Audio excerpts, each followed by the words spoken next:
Hello friends, welcome back my YouTube channel mister A Sharma. तो दोस्तों, हम चले हुए थे एचपीजीके में नई तालीम की ताल जो सीरीज है उसमें कि हिमाचल का गठन कब हुआ, कैसे हुआ।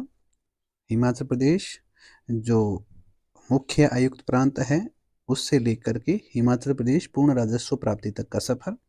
उसके बाद हमने पढ़ लिया हिमाचल प्रदेश की कार्यपालिका, राज्यपाल और मुख्यमंत्री तथा उपराज्यपाल। उपराज्यपाल का पद केवल 1971 तक था। मुख्यमंत्री बीच में हटाए गए थे। कब हटाए गए थे? जब विधानसभा भंग हुई थी 1956 में। तो ये सारी चीजें पढ़ ली थी। आज का जो हमारा टॉपिक है वो होगा हिमाचल प्रदेश की विधायिका। और विधायिका के जो अंतर्गत है वो चीजें कौन कौन सी आएगी? वो आएगी लोकसभा, राज्यसभा तथा विधानसभा। तो आज हम इन्हीं के बारे में चर्चा करने वाले हैं। तो चलिए बिना देरी के हम शुरू करते हैं हिमाचल प्रदेश की विधायिका। तो चलिए, ये हमारी चौथी क्लास होगी और इसमें आपको बता दिया है क्या होगा। हिमाचल प्रदेश की विधायिका के बारे में पढ़ेंगे और विधायिका में लोकसभा, राज्यसभा तथा विधानसभा तीनों चीजें आएंगी। तो सबसे पहले बात करने वाले हैं लोकसभा के बारे में कि लोकसभा की मुख्य बातें क्या क्या है। सबसे पहले, लोकसभा जो सदस्य है उसकी न्यूनतम आयु, मतलब लोकसभा का सदस्य यदि बनना है तो न्यूनतम आयु कितनी बतानी है? 25 वर्ष बतानी है।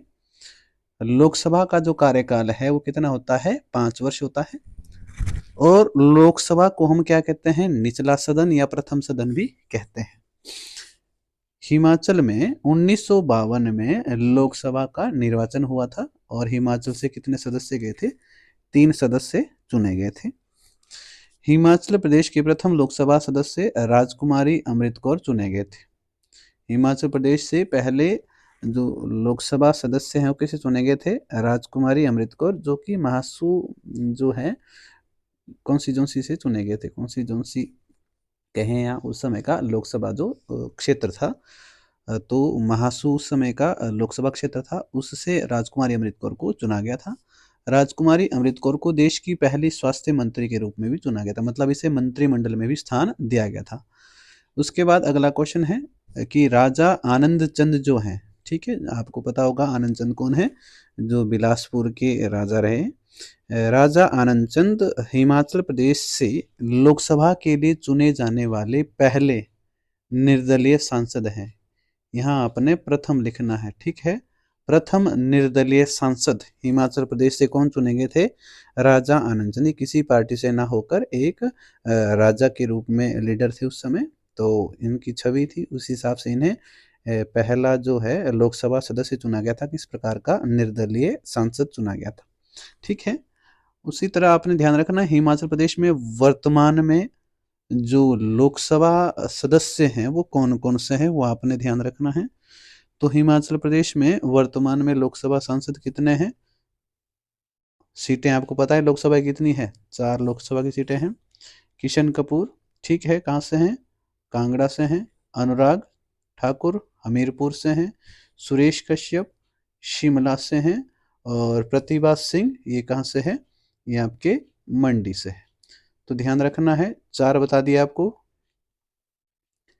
किशन कांगड़ा से, अनुराग ठाकुर जी ये कहाँ से हैं? हमीरपुर से। और सुरेश कश्यप शिमला से और प्रतिभा सिंह जी ये कहाँ से हैं? मंडी से। इन्हें जो है वो लोकसभा के सदस्य के रूप में हाल फिलहाल में चुना गया था, ठीक है। जो प्रतिभा सिंह जी हैं इन्हें क्या है, उपचुनाव के रूप में चुना गया था। इससे पहले जो यहाँ पर सदस्य थे वो कौन थे? राम स्वरूप थे। राम स्वरूप जी का देहांत हो गया था और राम स्वरूप जी जो है वो क्या थे? ध्यान रखना है, राम स्वरूप। राम स्वरूप थे किसके स्थान पर? पहले प्रतिभा सिंह जी के स्थान पर पहले राम स्वरूप थे और ये बीजेपी सांसद थे। ये थे बीजेपी सांसद। किशन कपूर, अनुराग ठाकुर, सुरेश कश्यप तीनों क्या हैं? भारतीय जनता दल से हैं और प्रतिभा सिंह जी क्या हैं? ये कांग्रेस दल से हैं, ध्यान रखिएगा।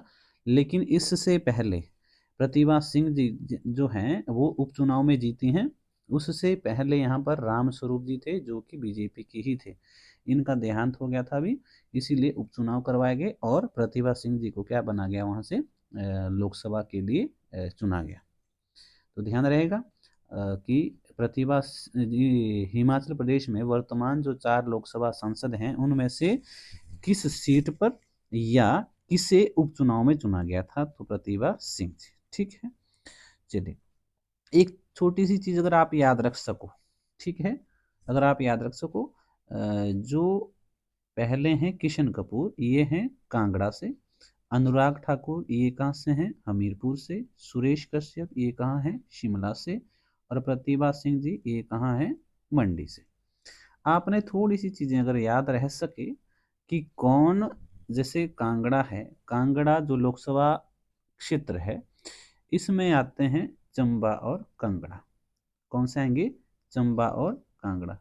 जो आपका हमीरपुर क्षेत्र है इसमें आते हैं, हमीरपुर भी आएगा, इसमें बिलासपुर भी आएगा, ठीक है, इसमें बिलासपुर भी आएगा, इसमें कांगड़ा के कुछ क्षेत्र भी आते हैं, देहरा और जसवा, जो ये आपका जसवा क्षेत्र बताया गया है एक, तो कांगड़ा के एक ही क्षेत्र आता है, कौन सा बता दिया आपको, देहरा, और मंडी का कौन सा आएगा, धर्मपुर क्षेत्र, धर्मपुर क्षेत्र ये मंडी का है। आपको बता दिए किसमें, हमीरपुर में बता रहा हूं मैं, हमीरपुर में कौन कौन से, हमीरपुर में एक तो खुद हमीरपुर है, एक आपसे बता दिया मैंने आपको बिलासपुर है, कांगड़ा का कौन सा क्षेत्र बता दिया, देहरा बता दिया, और मंडी का कौन सा बता दिया, धर्मपुर बता दिया, और एक हमीरपुर में आप जोड़ देंगे ऊना, ऊना भी इसी के अंतर्गत, ऊना है, हमीरपुर है, बिलासपुर है, ये 3 पूरे जिले हैं, मंडी का धर्मपुर क्षेत्र और कांगड़ा का देहरा क्षेत्र, ठीक है, देहरा क्षेत्र जो है इसके अंतर्गत आप मानेंगे हमीरपुर के जो लोकसभा क्षेत्र है उसके अंतर्गत आता है। उसके बाद है शिमला, शिमला में आएगा आपके पास सिरमौर, शिमला में कौन कौन से आएंगे, सिरमौर आएगा, सोलन आएगा और शिमला आएगा, सोलन, सिरमौर, शिमला, ठीक है। और मंडी के अंतर्गत कौन से आएंगे, मंडी के अंतर्गत आपको बता दिया है, 1 मिनट बता दूं मैं, ये हटा दें, मंडी के अंतर्गत जो लास्ट वाला है, मंडी के अंतर्गत एक तो स्वयं मंडी जिला आएगा, ठीक है, मंडी जिला पूरा आएगा नहीं आएगा, मंडी का धर्मपुर क्षेत्र किस में आता है, हमीरपुर के अंतर्गत, मंडी के बाद किन्नौर आएगा, किन्नौर के बाद लाहौल स्पीति आएगा, किन्नौर लाहौल स्पीति पूरा आएगा, ठीक है। चंबा, चंबा वैसे हमने किसके अंतर्गत बता दिया, चंबा बताया है आपका कांगड़ा के अंतर्गत, लेकिन चंबा का पांगी और भरमौर क्षेत्र किसके अंतर्गत आएगा, मंडी के अंतर्गत। चंबा का कौन सा पांगी और भरमौर क्षेत्र किसके अंतर्गत आता है, मंडी लोकसभा के अंतर्गत आता है। और उसके बाद शिमला स्वयं है, और शिमला जो है आपको बता दिया अलग से लोकसभा क्षेत्र है, लेकिन शिमला का कौन सा क्षेत्र आएगा इसके अंतर्गत, रामपुर, ठीक है। शिमला की शिमला का वह कौन सा विधानसभा क्षेत्र है या वो कौन सा क्षेत्र है जो लोकसभा में मंडी सीट के लिए जो है वो मत देता है, तो वो कौन सा आएगा आपका, रामपुर, और एक कुल्लू, एक कौन सा आएगा, कुल्लू। कौन कौन सा बता दिया आपको, मंडी के अंतर्गत एक तो मंडी है, किन्नौर है और लाहौल स्पीति है। मंडी हम किन्नौर, लाहौल स्पीति और कुल्लू, 4 क्षेत्र आप लिख लें पहले। इसके अंतर्गत मैंने आपको बता दिया, मंडी के अंतर्गत एक तो स्वयं जो है वो मंडी क्षेत्र आएगा, और मंडी क्षेत्र पूरा आएगा, केवल और केवल धर्मपुर जो क्षेत्र है वो आएगा हमीरपुर के अंतर्गत, बाकी मंडी क्षेत्र जो है पूरा है, किन्नौर पूरा है, लाहौल स्पीति पूरा है, कुल्लू पूरा है, ठीक है। ये 4 आप मान के चलिए, 4 जिले ऐसे हैं जो कि मंडी के अंतर्गत पूरे आएंगे। कौन कौन से बता दिए, मंडी, किन्नौर, लाहौल स्पीति और कुल्लू। केवल और केवल मंडी का जो धर्मपुर क्षेत्र है वो किसके अंतर्गत आएगा, हमीरपुर के अंतर्गत आएगा, ठीक है।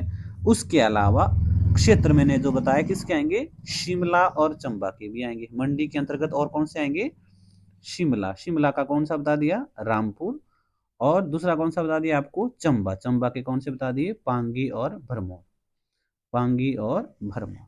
तो ये कुछ 2-3 चीजें जो है वो आपने याद रखनी है, बाकी तो आपको पता है कि कौन से जिले कहाँ पूरे पूरे आएंगे, लेकिन 2-3 चीजें, जैसे हमीरपुर जो लोकसभा क्षेत्र है उसमें कांगड़ा का कौन सा क्षेत्र आता है, देहरा जसवा जो क्षेत्र है वो आएगा। उसके बाद एक चीज आपने ध्यान रखनी है कि हमीरपुर में मंडी की कौन सा क्षेत्र है, वो धर्मपुर आएगा। उसके बाद है शिमला का वो कौन सा क्षेत्र है जो मंडी में मतदान करता है, वो है रामपुर। ध्यान रखना है विधानसभा क्षेत्र इनके अलग हैं, लेकिन ये 4 लोकसभा क्षेत्र है। कौन कौन से, कांगड़ा, हमीरपुर, शिमला और मंडी। हमारे पास 4 लोकसभा सीटें हैं, लेकिन जो कांगड़ा है, कांगड़ा के अंतर्गत आपने बताना है चंबा और कांगड़ा, चंबा और कांगड़ा ये पूरा आएगा। लेकिन चंबा के क्षेत्र भी और कांगड़ा के जो क्षेत्र हैं वो कहीं ना कहीं दूसरी कॉन्स्टिट्यूंसी में भी, मतलब दूसरे लोकसभा क्षेत्र में भी मतदान करते हैं। जैसे चंबा का पांगी और भरमौर, किसमें बता दिया आपको, पांगी और भरमौर मंडी में देता है। और कांगड़ा का जो देहरा है, जसवा है, वो किस में आता है, वो आएगा आपके हमीरपुर के अंतर्गत। ये आपने थोड़ा सा ध्यान रखना है। उसके बाद आपको बता दिया हमीरपुर। हमीरपुर में जो पूरे पूरे क्षेत्र आएंगे वो कौन सा आएगा, ऊना आएगा, हमीरपुर आएगा, बिलासपुर आएगा। ऊना, हमीरपुर, बिलासपुर पूरे क्षेत्र आएंगे। कांगड़ा का देहरा बता दिया, मंडी का धर्मपुर बता दिया जो हमीरपुर के अंतर्गत आएगा। शिमला, शिमला में आपको बता दिया सिरमौर, सोलन, शिमला पूरे हैं। केवल और केवल शिमला की एक सीट है रामपुर, जो कि लोकसभा के लिए कहाँ दान वो करेगी, मतदान करेगी, मंडी के अंतर्गत करेगी। लास्ट वाली आपकी मंडी वाली है। मंडी में मंडी, किन्नौर, लाहौल स्पीति और कुल्लू ये पूरे क्षेत्र मान लें, पूरे जिले मान लें जो यहाँ मतदान करते हैं। मंडी का केवल एक क्षेत्र धर्मपुर जो हमीरपुर में जाएगा। उसके अलावा शिमला की रामपुर ये भी मंडी में आएगा। और दूसरा कौन सा बता दिया, चंबा के पांगी और भरमौर। इस चीज़ को आप ध्यान से एक बार वीडियो आराम से पोज करके दोबारा देख लें और इसमें आप इनको लिख लीजिएगा कि कौन कौन से क्षेत्र हैं। और यदि समझ ना आए तो हम अगली वीडियो में इसको डिटेल में लिख के टाइप करके दे देंगे आपके पास, ठीक है। चलिए, उसके बाद लोकसभा के बाद राज्यसभा। जो राज्यसभा है, भारत में राज्यसभा का गठन जो है वो कब हुआ है, तो राज्यसभा का गठन हुआ है 3 अगस्त 1952 को। राज्यसभा के लिए न्यूनतम आयु 30 वर्ष, लोकसभा के लिए कितनी थी, 25 वर्ष, राज्यसभा के लिए 30 वर्ष। इसका कार्यकाल कितना होता है, 6 वर्ष। लोकसभा कितना होता है, 5 वर्ष। यह एक स्थायी सदन है और लोकसभा एक अस्थायी सदन है। स्थायी मतलब जिसको आप भंग नहीं कर सकते। लोकसभा भंग हो जाती है, राज्यसभा भंग नहीं होती। इसके सदस्य सारे एकदम नहीं हटते, है ना, इसके सदस्य एकदम नहीं हटते। हर 2 वर्ष बाद कुछ सदस्य हटाए जाते हैं। मतलब ऐसे व्यक्ति या ऐसा सदस्य जिनका कार्यकाल 6 वर्ष हो गया उसको हटा देंगे, उसके स्थान पर फिर दूसरा आ जाएगा। फिर अगले इसमें 6 वर्ष जिसके पूरे हो गए, इस तरह से हटाते चलते हैं। पूरी राज्यसभा का एक बार में मतदान नहीं होगा, ठीक है। चलिए, तो ये हो गया आपको कि जो राज्यसभा है वो एक स्थायी सदन है, इसको आप भंग नहीं कर सकते। और जो राज्यसभा है वो स्थायी सदन है और लोकसभा कैसा है, अस्थायी सदन है। लोकसभा को भंग किया जा सकता है लेकिन राज्यसभा को भंग नहीं किया जा सकता। ध्यान रखना है, जो राज्यसभा है ये कैसा है, स्थायी सदन। और जो हमारे पास लोकसभा थी वो कैसी थी, अस्थायी थी, ठीक है। अगर भंग की बात करें तो लोकसभा भंग हो सकती है, राज्यसभा भंग नहीं होगी। लोकसभा भंग हो सकती है, राज्यसभा भंग नहीं होगी। अगला क्वेश्चन है, हिमाचल की पहली महिला सांसद कौन बनी, लीला देवी। और हिमाचल के पहले सांसद कौन बने, राज्यसभा सांसद, वो कौन बने, चिरंजीव लाल वर्मा बने, ठीक है। चलिए, ध्यान रखना है, ये मैंने आपको बता दिया है। हिमाचल में 1952 में राज्यसभा का प्रतिनिधित्व किया गया और चिरंजीव लाल वर्मा 1952 में हिमाचल के पहले राज्यसभा सांसद चुने गए। और पहली महिला सांसद कौन है, हमारे पास लीला देवी हैं। आनंद चंद, ठीक है, आनंद चंद हिमाचल के पहले राज्यसभा सांसद हैं जो निर्दलीय थे। ध्यान रखना है, आनंद चंद ये वही हैं जो लोकसभा के भी क्या रहे हैं, पहले निर्दलीय सांसद रहे हैं। तो ये कैसे पॉसिबल हुआ भाई, तो जो आनंद चंद है, आपको ध्यान रखना है, ये पहले जो बिलासपुर है, आपको पता होगा बिलासपुर पहले अपने आप से क्या था, मुख्य आयुक्त प्रांत था 1948 में, मुख्य आयुक्त प्रांत था। और मुख्य आयुक्त किसे चुना गया था, आनंद चंद को चुना गया था। 1954 में जब ये हिमाचल में मिला तो एक जिले के रूप में मिला, और आनंद चंद तब तक क्या बन गए थे, वहां से सांसद बन चुके थे लोकसभा के। और जब हिमाचल में बिलासपुर को मिलाया गया, तो जब बिलासपुर को हिमाचल में मिलाया गया, कब मिलाया गया भाई, 1954 में मिलाया गया, तो ये हिमाचल के पहले लोकसभा सांसद बन गए थे जो निर्दलीय थे। उसके बाद इनको जो है 1958 से लेके, ध्यान रखना है, 1958 से लेके 1964 तक इनका कार्यकाल है, किस चीज का, राज्यसभा का, इनका आनंद चंद जी का। आनंद चंद का कार्यकाल जो आपका राज्यसभा के लिए है वो क्या है, 1958 से 1964 तक।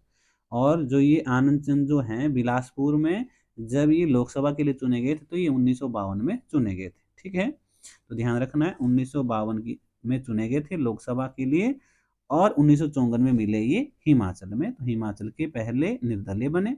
उसके बाद इन्हें राज्यसभा सांसद के रूप में चुना गया, कब चुना गया, 1958 से लेके 1964 तक इन्हें चुना गया, ठीक है।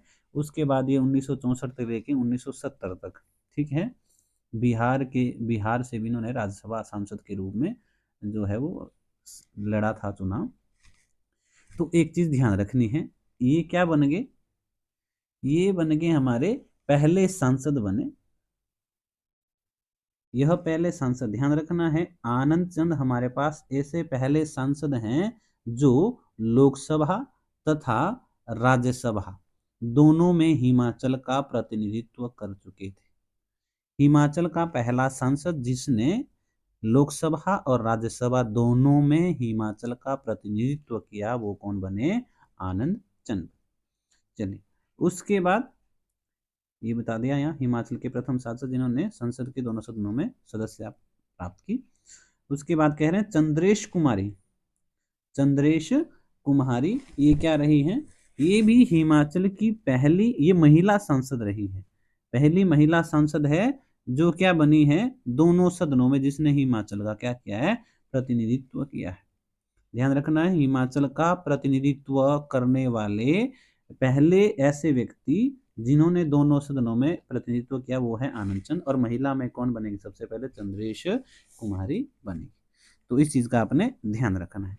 आपके लिए लास्ट में एक प्रश्न है, वो है कि हिमाचल में वर्तमान राज्यसभा सांसद कौन कौन है, वर्तमान राज्यसभा सांसद कौन कौन है, हिमाचल प्रदेश से वर्तमान में राज्यसभा सांसद कौन कौन, जैसे लोकसभा में मैंने आपको बता दिया 4 सांसद हमारे पास अभी कौन है, किशन कपूर कांगड़ा से, अनुराग ठाकुर ये कहाँ हमीरपुर से, सुरेश कश्यप शिमला से, और प्रतिभा सिंह ये मंडी से हैं।